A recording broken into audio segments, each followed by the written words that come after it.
আসসালামু আলাইকুম। আপনারা সবাই কেমন আছেন? কিছু বিষয়ের উপরে গুরুত্বারোপ করে আজকে কথা বলবো। এবং প্রধানমন্ত্রী বলেছেন বিশ্বায়নের যুগে নিজেদের দরজা বন্ধ করে রাখতে পারি না। তার মানে উনি এই আলোচনাটা এনেছেন, বলেছেন যে পৃথিবীটা গ্লোবাল ভিলেজ, একে অপরের উপর নির্ভরশীল, ব্যবসা বাণিজ্য যোগাযোগ বন্ধ রাখার সুযোগ নেই। আজকেই উনি জাতীয় সংসদের বাজেট অধিবেশনের সমাপনী ভাষণে এসব কথাগুলি বলেন এবং উনি বলেন যে আমাদের trans Asia highway, trans Asia রেলের সঙ্গে যুক্ত হতে হবে। এই ট্রানজিট নিয়ে অনেক আলোচনা দেশের বাইরে হচ্ছে। বাংলাদেশের স্বার্থ সংরক্ষিত হচ্ছে কি হচ্ছে না সে বিষয়ে প্রশ্ন সামনে এসে চলেছে। মাননীয় প্রধানমন্ত্রী বলেছেন আজকে ভারতকে আমরা ট্রানজিট দিলাম কেন, এটা নিয়ে নানান প্রতিক্রিয়া নাকি সৃষ্টি হয়েছে। উনি বলেছেন যে আমাদের ট্রানজিট তো আছেই, ত্রিপুরা থেকে বাস চলে আসে ঢাকায়, ঢাকা থেকে কলকাতা পর্যন্ত তো যাচ্ছেই। এতে ক্ষতিটা কি হচ্ছে? বরং আমরা রাস্তার ভাড়াটা পাচ্ছি, এরকম কিছু ইনকাম হচ্ছে। তো যাই হোক, প্রধানমন্ত্রীর বক্তব্যের সঙ্গে আপনারা কতদূর একমত হবেন জানি না। আমিও এখানে কিছুটা ব্যাখ্যা করব। উনি বলেছেন নেপাল, ভুটান, ভারত, বাংলাদেশ, চারটা দেশে প্রত্যেকটি দেশের সঙ্গে যোগাযোগ হচ্ছে। উনি এই সঙ্গে শুধু ভারতের কথা উল্লেখ করেনি, নেপাল, ভুটান, ভারত, সে সঙ্গে মানে বাংলাদেশ, চারটা দেশের ট্রানজিট নিয়ে উনি কথা বলেছেন। উনি বলেছেন এটা তো কোনো একটা দেশ না, আঞ্চলিক ট্রানজিট সুবিধা পাবে, যোগাযোগ সুবিধার জন্য করা হয়েছে। নেপাল থেকে আমরা জলবিদ্যুৎ কিনবো, তারপরে সেখানে গ্রিড লাইন করা, বা আমরা সেসব চুক্তি করেছি ইতিমধ্যে, সেটা আমরা শুরু করব। তারপরে উনি আরও বলেছেন 1965 সালে ভারত পাকিস্তান যুদ্ধের পর যেসব রেলপথ নৌপথ বন্ধ ছিল সেগুলো আমরা উন্মুক্ত করে দিয়েছি বা দিচ্ছি। প্রধানমন্ত্রী বলেছেন ভুটান থেকে একটি রাস্তা যাচ্ছে মিয়ানমার হয়ে থাইল্যান্ড পর্যন্ত, অথচ সেই রাস্তাটা যাচ্ছে বাংলাদেশকে বাইপাস করে। বিশ্বের মধ্যে যে রোড হচ্ছে বাংলাদেশ তা থেকে বিচ্ছিন্ন, কেন আমরা বিচ্ছিন্ন থাকব? প্রশ্নটা উনি তুলেছেন যে এখন আন্তর্জাতিক বিশ্ব এই একটি দেশের সঙ্গে অন্যটি দেশের যে ট্রানজিট, সেই ট্রানজিট থেকে সুবিধা লুফে নিচ্ছে। কিন্তু বাংলাদেশের প্রেক্ষাপট কিন্তু ভিন্ন। যেমন ভারত চাচ্ছিল ভুটান থেকে এই রাস্তাটা বাংলাদেশ হয়ে, ভারত হয়ে, মিয়ানমার হয়ে থাইল্যান্ড যাবে। আন্তর্জাতিকভাবে ব্যবসা বাণিজ্য যোগাযোগ সব কিছু কত সুবিধা হবে। এবং উনি পাল্টা অভিযোগ তুলে বলেছেন যে খালেদা জিয়া এইরকম একটা প্রস্তাব নাকচ করে দিয়েছিল। তো মাননীয় প্রধানমন্ত্রী বলেছেন যে আমি যখন প্রথম সরকারে এসে চেষ্টা করেছি, কিন্তু আমরা তখনও যুক্ত হতে পারিনি। তারপরে উনি আরও বলেছেন ভারত থেকে পাইপলাইনে তেল নিয়ে আসার কথা উল্লেখ করে, মানে ওই সংসদ ভবনের এই আলোচনায়, মানে সংসদ ভবনের অধিবেশন শেষে ওখানে উনি বলেছেন যে আমরা আসামের রুমালীগড় থেকে পাইপলাইনে তেল নিয়ে এসেছি, পার্বতীপুর ডিপোতে সেই তেল আসছে, ক্ষতিটা কী হয়েছে? মানে এই সমস্ত বিষয়গুলো উনি তুলে ধরে বলছেন যে ক্ষতি কী হয়েছে, বরং আমরা কিন্তু সস্তায় কিনতে পারছি, মানে কিছু সস্তায় এইগুলো আমরা নিতে পারছি এবং দেশের জন্য, অঞ্চলের জন্য মানুষের চাহিদা পূরণ করতে আমরা সক্ষম হচ্ছি। উত্তর অঞ্চলে কোনো শিল্পায়ন হয়নি, এটা উনি উল্লেখ করে বলেছেন যে এখন শিল্পায়নে আমরা যেতে পারি এবং বিদ্যুৎ উৎপাদনের কেন্দ্রও আমরা নির্মাণ করছি। আমরা নিজেদের যত বন্ধ করে রাখতে পারি না, এটাই হচ্ছে কথা। যাই হোক, ওনার এই সংবাদ, ওনার ওই বক্তব্যর জের ধরে অনেক পক্ষে বিপক্ষে বক্তব্য আসবে। আমি আমার প্রতিক্রিয়াও ব্যক্ত করব। যেন উনি বলেছেন যে খালেদা জিয়া মিয়ানমার থেকে গ্যাস আনার সুযোগ নষ্ট করেছেন। কি সমস্যা দেশের জন্য করেছে দেখেন। মিয়ানমারের গ্যাস, ফিল্ডের গ্যাস ভারত, চীন, জাপান সকলে চাচ্ছে এই গ্যাসকে বাংলাদেশের ভেতর থেকে ভারতে নিয়ে যাবে। এই নিয়ে যাওয়ার সময় এই গ্যাস থেকে আমরা একটা ভাগ নেব, তাহলে পার্বত্য চট্টগ্রাম ও চট্টগ্রাম সহ এই এলাকায় আমাদের গ্যাসের কোনো অভাব হবে না। খালেদা জিয়া সেটা নিতে দেয়নি। কেন দেয়নি? আজকে সেই গ্যাস নিচ্ছে চীন। আর কোনো দেশ তো নিতে পারছে না। আমরা সরকারের আসার পর কথা বলেছিলাম মিয়ানমারের সঙ্গে আহ, আমাদের আলাপ আলোচনা হয়েছিল, প্রধানমন্ত্রী বললেন, কিন্তু সেটা সম্ভব হয়নি বা আহ, মানে কোনোভাবেই সেটা আমরা নিতে পারিনি। অথচ তারা এটা অলরেডি দিয়ে দিয়েছে। প্রধানমন্ত্রী আরও বলেন, দেশের মানুষের ভাগ্য পরিবর্তনের জন্য আমরা কাজ করছি। সামাজিক নিরাপত্তা, আবাসন, খাদ্য নিরাপত্তা ইত্যাদি ইত্যাদি বিষয় নিয়ে উনি বলেছেন যে আওয়ামী লীগ সরকার এইগুলো নিয়ে কাজ করছে। গ্রাম শহর উদ্বাস্তুদের পুনর্বাসন সহ গ্রাম শহরে নতুন 1 লাখ গৃহ নির্মাণ করেছে। নতুন করে 1 লাখ গৃহ নির্মাণের কথা উনি তুলে ধরেছেন এবং ঢাকায় বস্তিবাসীর জন্য ফ্ল্যাট নির্মাণ করে দেওয়া হয়েছে। ঢাকায় বস্তিবাসীর জন্য ফ্ল্যাট নির্মাণ করা হয়েছে, কোথায় কি সেগুলো নিয়ে বিস্তারিত আলোচনা করার সুযোগ নেই। অনেক জায়গায় এই প্রকল্প বাধাগ্রস্ত হয়ে আছে, সেটা আমি জানি, এবং কোথাও কোথাও হয়তো করা হয়েছে এবং সেই ফ্ল্যাটগুলো কারা পেয়েছে, দলীয় পরিচয় পেয়েছে কিনা বা গরিব সত্যিকারের হতদরিদ্র পেয়েছে কিনা সেগুলো বিষয়ে আলোচনা বিতর্ক হতে পারে। তো সমগ্র বাংলাদেশে আশ্রয়ণ প্রকল্প গ্রহণ করে বিনামূল্যে ঘর প্রদান করেছে, বিভিন্ন কর্মসূচির মাধ্যমে প্রশিক্ষণ দিয়ে আশ্রিতদের জীবনযাপনের ব্যবস্থা করে দেওয়া হয়েছে। এইসব কথা প্রধানমন্ত্রী তার সংসদ ভবনে আলোচনার শেষ বক্তব্যে তুলে ধরেছেন। তো যাই হোক, সরকারের আশ্রয়ণ প্রকল্পে ঘর পাওয়া গৃহহীনদের অনুভূতির ভিডিও চিত্র তুলে ধরে প্রধানমন্ত্রী এটাও বলেছেন যে এই অসহায় মানুষের কথাগুলো যখন শুনি তখন খুবই ভালো লাগে। আমার বাবা এমন দেশই চেয়েছিলেন। আশ্রয়ের পুনর্বাসিত সামাজিক ও অর্থনৈতিক জীবনে ব্যাপক ইতিবাচক প্রভাব পড়েছে বলে উনি উল্লেখ করেছেন। তো এখানে উনি একটা বিষয় তুলে ধরেছেন যে প্রকল্পের ঘর প্রাপ্তির পর পুনর্বাসিত পরিবারের আয় 70% বৃদ্ধি পেয়েছে। এই পার্সেন্টেজগুলো মানে ঠিক আছে, কিন্তু এই পুনর্বাসিত হয়েছে কারা, তার কি দলীয় পরিচয় হয়েছে কিনা সেটা আমার প্রশ্ন। ঘর প্রাপ্তির পূর্বে উপভোগকারীরা 2017 সালে 24 সম্ভবত 67% পুষ্টিকর খাবার গ্রহণ করতো। উনি এটা তথ্য তুলে ধরেছেন। এবং 22 সালের ঘর প্রাপ্তির পর 94% উন্নীত হয়েছে। তা এই যারা ঘর পেয়েছে তারা উন্নীত হয়েছে, কারা সে ঘরগুলো পেয়েছে সেই প্রশ্ন তো রয়ে গেছে। এক্ষেত্রে তাদের খাদ্য বাবদ ব্যয় পূর্বের থেকে 60% বৃদ্ধি পেয়েছে। ঋণ প্রদানসহ অনেক কর্মসংস্থানের কাজগুলো করেছে। কিন্তু প্রশ্ন হলো যে এইগুলো কি দলীয় বিবেচনায় করা হয়েছে কিনা, সে প্রশ্ন সবসময় থাকবে। এবং এর মধ্যে দুর্নীতি হয়েছে কিনা, এবং সেই ঘর ভেঙে পড়ার দৃশ্য আমরা দেখেছি কোথাও কোথাও, যে গরিবদের জন্য ঘর করা হয়েছে, অনেক ঘরগুলো অবকাঠামো দুর্বল, সেসব চিত্রগুলো কিন্তু উনি আনেননি। তো যাই হোক, আর একটা নতুন একটা নির্দেশনা আসতে পারে, সেটা হচ্ছে সচিবদের সভায় দুর্নীতির বিরুদ্ধে একটা নতুন কঠোর নির্দেশনা আসার সম্ভাবনা রয়েছে, যেটা নিয়ে একটু আলোচনা হওয়া দরকার। সরকারের নানা উদ্যোগের পরও সরকারি দপ্তরে কমছে না দুর্নীতি। আপনারা দেখতে পাচ্ছেন মতিউর, ছাগলকাণ্ড থেকে আরম্ভ করে পুলিশের অবসরপ্রাপ্ত কর্মকর্তা, সেনাবাহিনীর অবসরপ্রাপ্ত কর্মকর্তা, এদের বিরুদ্ধে একটার পর একটা যখন বোমা হচ্ছে, শব্দ বোমা, দুর্নীতি বোমা, তখন প্রশাসন উঠে পড়ে লেগেছে এবং সচিবদের সভায় একটা দুর্নীতির বিরুদ্ধে নতুন কোনো কঠোর নির্দেশনা আসার কথা বলা হয়েছে।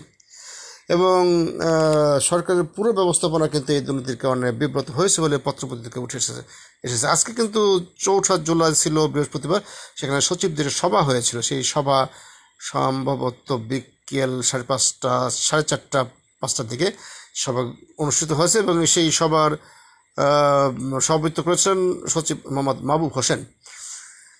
মন্ত্রিপরিষদ বিভাগ সূত্রে জানা যায়, সরকারের নির্বাচনী ইশতেহারে এবার দুর্নীতিমুক্ত, স্বচ্ছ, জবাবদিহি রাষ্ট্র গঠনের কথা বলা হয়েছে।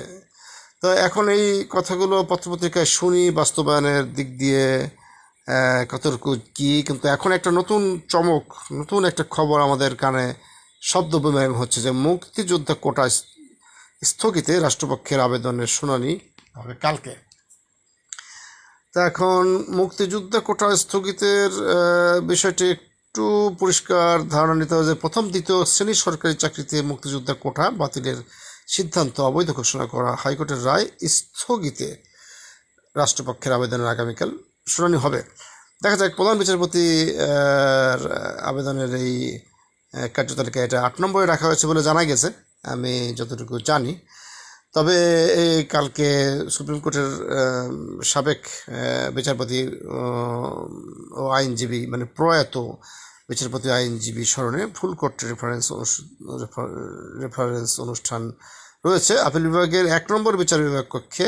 প্রধান বিচারপতির নেতৃত্বাধীন আপিল বেঞ্চ কক্ষ যে সাধারণত বসে, এই অনুষ্ঠানের আয়োজন করা হয়েছে। অনুষ্ঠানের সকাল 9টা থেকে শুরু হবে বলে উল্লেখ করেছে সুপ্রিম কোর্টের এক বিজ্ঞপ্তিতে। যাই হোক, সেখানে বিষয়টি নিশ্চিত হবে। পরবর্তী আর কয়েকটা খবর আমি দেখেছিলাম যে মেট্রো রেলের প্রকল্প, মেট্রো রেল 2 প্রকল্প অর্থায়ন করতে চায় চীন টাকা দিতে চায় আর কি মেট্রো রেলের যে পরবর্তী ইয়েগুলি আছে। তো যাই হোক, ভালো একটি খবর দিয়ে আপনাদের চমকে দিতে পারি। সেটা হচ্ছে কাল যুক্তরাজ্যের নির্বাচন, এবং সেখানে বাংলাদেশের বংশোদ্ভূত 34 জন প্রার্থী আছে। আর দুর্ভাগ্যবশত একটি কথা মানে না বললেই নয়, সেটা হচ্ছে যে চাকরিতে প্রবেশের যে বয়সসীমার 35 করার একটা আন্দোলন চলছিল, সরকার তরফ থেকে জানিয়ে যাচ্ছে যে সেরকম কোনো পরিকল্পনাই নেই। আমি খুবই মানে দুঃখ পাই যে মেধাভিত্তিক চাকরি না থাকে, যদি হয় যে মেধা জন্য 20% রেখে মুক্তিযোদ্ধা, তারপরে 30, তারপর অন্য পিছিয়ে পড়া মানুষের জন্য 10 এভাবে ভাগ করা হয়, তো সেক্ষেত্রে মেধার প্রতি অবিচার করা হতে পারে। তো জনপ্রশাসন মন্ত্রী ফরহাদ হোসেন সম্ভবত উনি এই 25-এর পরিকল্পনা নাকচ করে দিয়ে বলেছেন যে চাকরিতে প্রবেশের বয়সসীমা বৃদ্ধি করা হলে বিভিন্ন পদের বিপরীতে চাকরি প্রার্থীর সংখ্যা ব্যাপক হারে বৃদ্ধি হবে, ফলে নিয়োগের ক্ষেত্রে আর বেশি প্রতিযোগিতার সৃষ্টি হতে পারে। যাই হোক, বিষয়টা আমার কাছে ভালো লাগেনি, কারণ নিশ্চয়ই সরকারি চাকরির ক্ষেত্রে মেধাকে মানে অগ্রাধিকার দেওয়া উচিত, এবং তা যদি না হয় তাহলে একটা মানে সমস্যা তৈরি হতে পারে।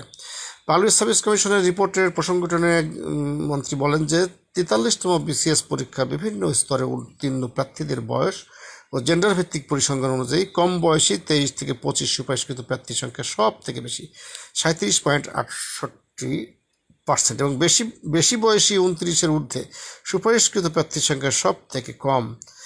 এবং তিনি আর একটু বিস্তারিত বলেছেন যে চাকরি থেকে অবসরের বয়সসীমা 57 বছর থেকে 59 বছরে উন্নীত হওয়ার বর্তমানে শূন্য পদের সংখ্যা স্বাভাবিকভাবেই কমে গেছে। এই প্রেক্ষাপটে চাকরিতে প্রবেশের বয়সসীমা বৃদ্ধি করা হলে বিভিন্ন পদের বিপরীতে চাকরি প্রার্থীর সংখ্যা ব্যাপক হারে বৃদ্ধি পাবে। কিন্তু আমার কথা হচ্ছে যে কোটাভিত্তিক যে কোটা সিস্টেমের মধ্যে যদি হয়, তাহলে এমনিতে তো ছাত্ররা লেখাপড়া করে, সেখানে থাকে মানে সেশন জট থাকে, তারা বের হয়ে চাকরি পাওয়ার সময় তার বয়স থাকে না। সেই বিষয়ে সরকারের বিবেচনা করা উচিত, এবং সেক্ষেত্রে একটা প্রশ্ন 35 এবং সরকারি চাকরিতে ঢুকবার যে কোটা সিস্টেম, সেই কোটা সিস্টেমের কারণে মেধাবী ছাত্ররা যদি বঞ্চিত হয়, তাহলে সত্যিকার অর্থে দেশের ক্ষতি হবে আর কি। তো যাই হোক, আজকে বেশি কথা বলবো না, আপনাদেরকে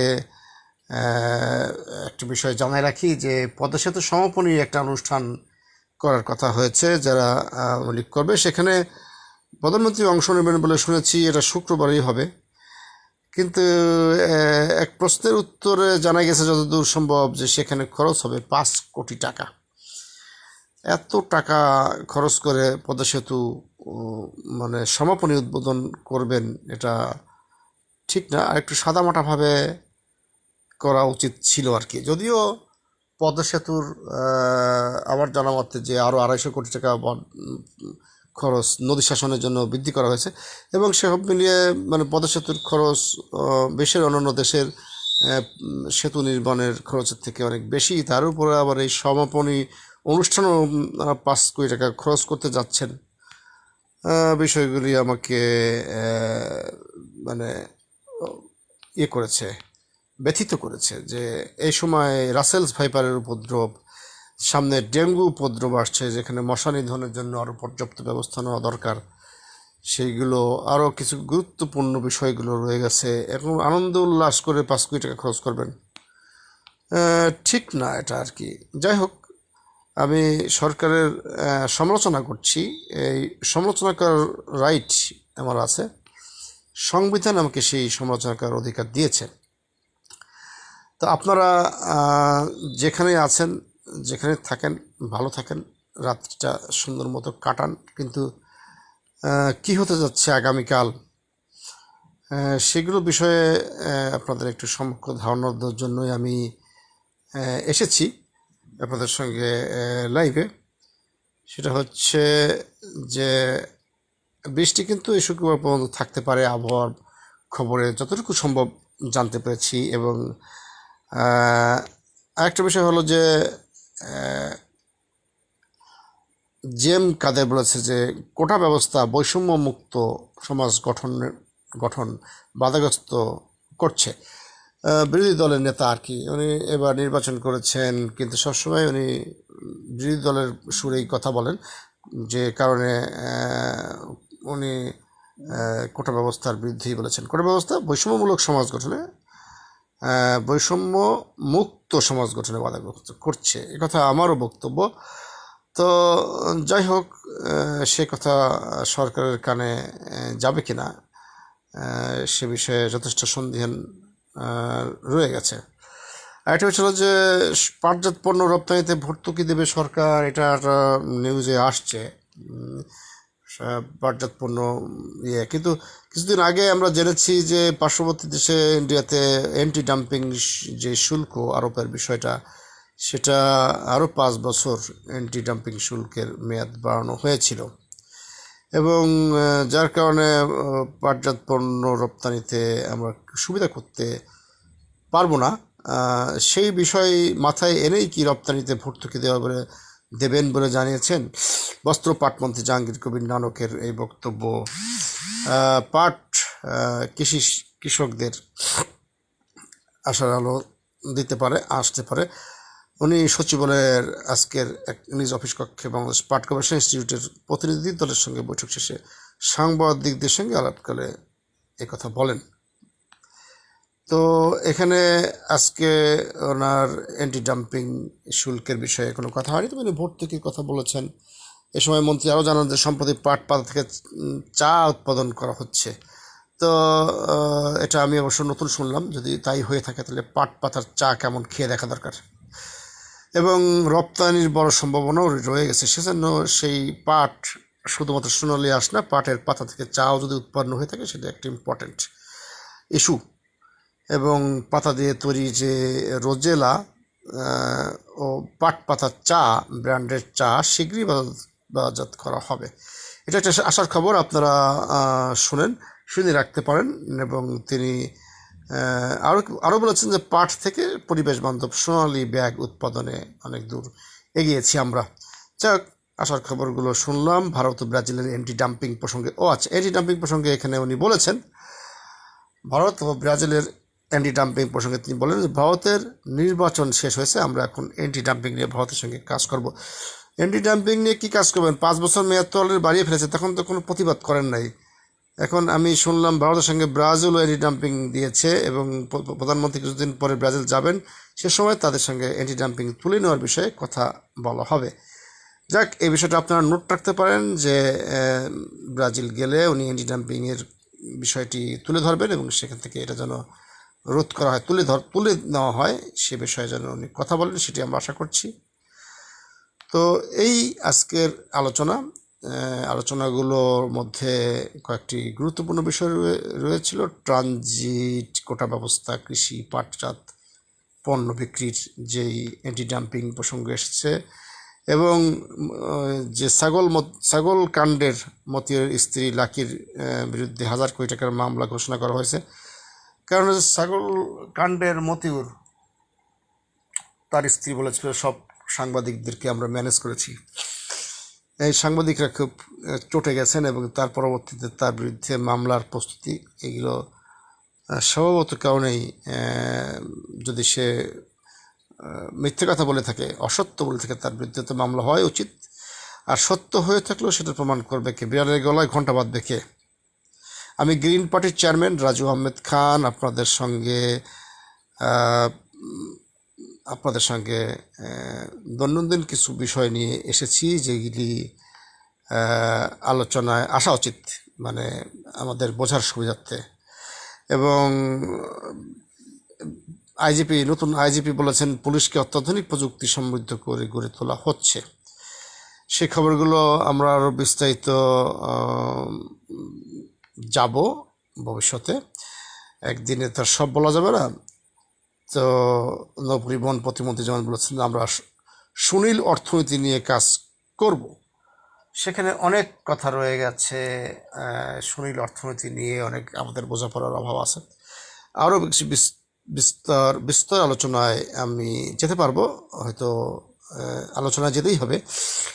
গ্রিন পার্টির একটি কথা, যে শুধু রাজনীতি না, রাজনৈতিক গবেষণাটাও খুব দরকার। এবং প্রধানমন্ত্রী যেমন বলেছেন হাইড্রোজেন ও অ্যামোনিয়া থেকে বিদ্যুৎ উৎপাদন করা হবে। তা যদি সব কিছুই হয় সুন্দর মতো তাও হবে, কিন্তু তার মানে এই না যে গণতন্ত্র পদদলিত হবে। গণতন্ত্রকেও উদ্ধার করতে হবে।